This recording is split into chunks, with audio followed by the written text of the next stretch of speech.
मैं बाबा टिल्लू नाम मेरा बाबा टिल्लू पीटेक फ्रॉम कानपुर। हाँ भाई जो भाई અમારો ઇલેક્ટ્રિક મેન ચપ્પલ નીચે પહેર્યા નથી ને ડાયરેક્ટ ચાલુ પ્લગમાં ચાળા કરે છે। હવે આ લોકોને હું સમજાવું મારે ભાઈ, એમ ના થાય રેખા, એમ ના થાય। હલતો નહીં નગર ઓલો છૂટી ગયો આજ તો રામને પ્યારો થઈ જાય પછી જતો નહીં।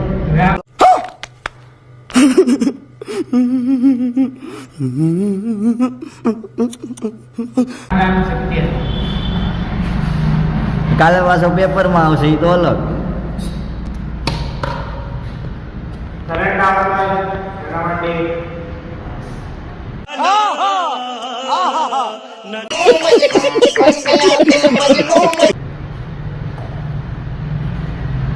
જો દિમાગ વાળા ઓલો ભાઈ બંધ આમાંથી લીલી ટેપ લઈ આવ્યો। હા એમ કે છે ને ચોઈટો ને એટલે સીધું મારી જ દેવાનું, કઈ માથા કૂટ જ નહીં ને।